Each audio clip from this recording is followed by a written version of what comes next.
रामू पुढे नको जाऊ। सर्वात तुम्ही रॅली काढल्यानंतर आज पुन्हा एकदा मुंबईला तिरंगा संविधान रॅली काढताय, काय सांगाल? मला काय आहे की खूप अपेक्षा होती की या राज्यामध्ये काही नियम आहे, कायदे आहे, आपला देश जे आहे ते संविधानाप्रमाणे चालणारा देश आहे। पण दुर्दैवी मला असं वाटतं की मागच्या काही महिन्यामध्ये जे महाराष्ट्रामध्ये जे चाललेलं आहे जाती धर्माचा तेढ निर्माण करण्याचा, ते सरकारच्या वतीने जे सुरू आहे आणि याच्यासाठी जे विपक्ष गप्प बसलेला आहे, पोलीस काही करत नाही। दुर्दैवाने मला असं म्हणावं लागत आहे की हायकोर्टाकडून अपेक्षा होती, पण हायकोर्टानेही जसा बोलायला पाहिजे होतं याच्या बाबतीत की कोणीही कोणत्या दुसऱ्या जातीच्या धर्माच्या बाबतीत बोलू नये, तरीसुद्धा दररोज आपल्याला हे ऐकायला मिळत आहे।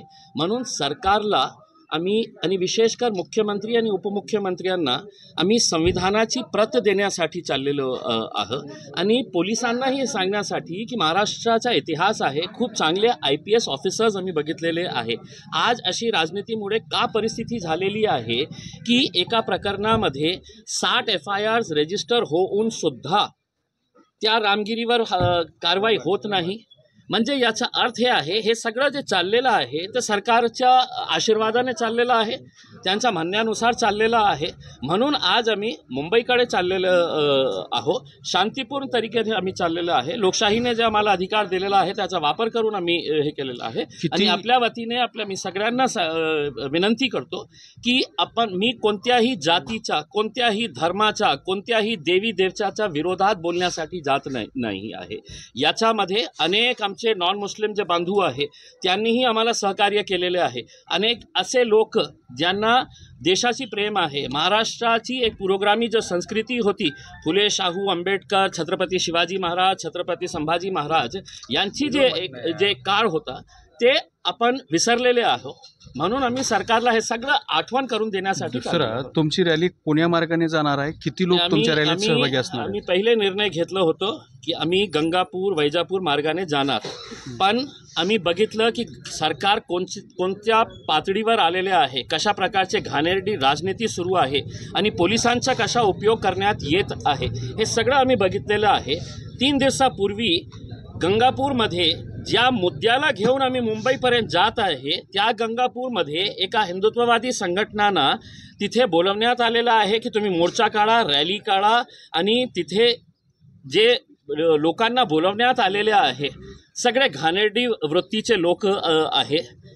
त्यांचा काम काय आहे की स्टेजवर उभे राहायचं, एका समाजाला टार्गेट करायचं, द्वेष निर्माण करायचं, हे सगळं काम चाललेलं आहे। म्हणून आम्ही कोणत्याही टकराव न करता आम्ही निर्णय घेतला की आम्ही समृद्धी मार्गाचा वापर करून आम्ही मुंबईपर्यंत जाऊ। तुम्ही मुंबई कुठे जाणार आहात, तिथे कुठे तुम्ही कुणाला भेटणार आहात, मार्ग काय मुंबईतला? आम्ही मुंबईला जे समृद्धी मार्गाने आम्ही जाणार आहे।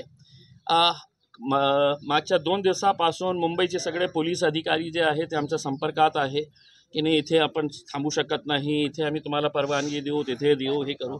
मी म्हटलं की मला फक्त मुख्यमंत्री, उपमुख्यमंत्री आणि महाराष्ट्राचे DGला आमचं निवेदन द्यायचं आहे, संविधानाची एक प्रत द्यायची आहे आणि त्यासाठीही आम्ही चाललेलं। कुठलं मैदान वगैरे ठरवलंय तिथे?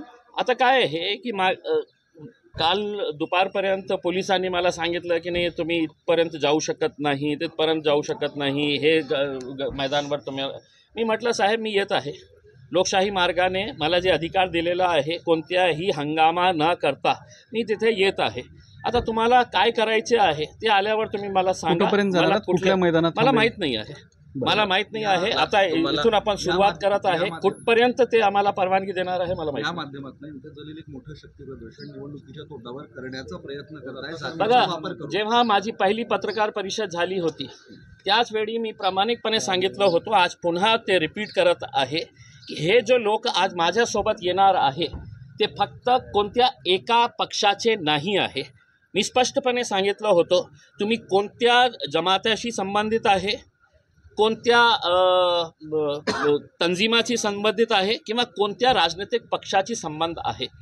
एक मुसलमान म्हणून ज्यांना असं वाटतं की बाबा आज इतकं होऊन की लोक आम्हाला इतकं धमक्या देऊ लागले ओपनली की मशिदीमध्ये घुसून आम्ही मारू मुसलमानांना, इतकं स्पष्ट बोलून सुद्धा पोलीस गप्प बसलेले आहे.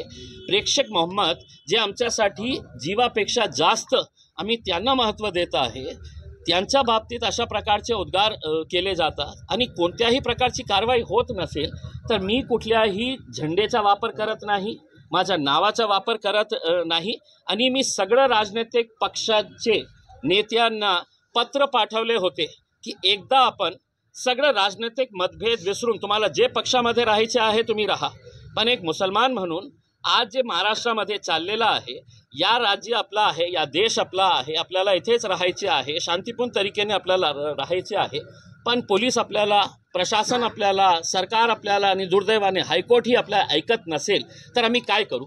म्हणून आम्ही मुंबईचं जनजीवन विस्कळीत होईल आजच्या तुमच्या मला माहीत नाही साहेब, मला माहीत नाही आहे. अनेक असे आंदोलनं झालेले आहे, अनेक असे मोर्चे मुंबईमध्ये निघालेले आहे. फक्त इम्तियाज जलील चालला तर मुंबईचं जीवन विस्कळीत होणार, मुंबईचं लॉ अँड ऑर्डर होणार, मुंबईचं ट्रॅफिकचा इश्यू होणार आहे. ते सरकार, प्रशासन, पोलीस बघतील. बरं, साहेब, तुम्हाला अडवल्यानंतरची मी मागितलं भूमिका काय आहे? तुम्हाला अडवलं रस्त्यात तर बघू ना साहेब, एकदा निघू तर द्या, एकदा निघू तर द्या. बरं. मागच्या वेळी आम्ही जेव्हा आरक्षणासाठी गेलो होतो तर जर सर्व जिल्ह्यामध्ये बॅरिकेड्स टाकून आम्हाला अडवण्यात आले होते. मुंबईपर्यंत गेलो होतो आम्ही.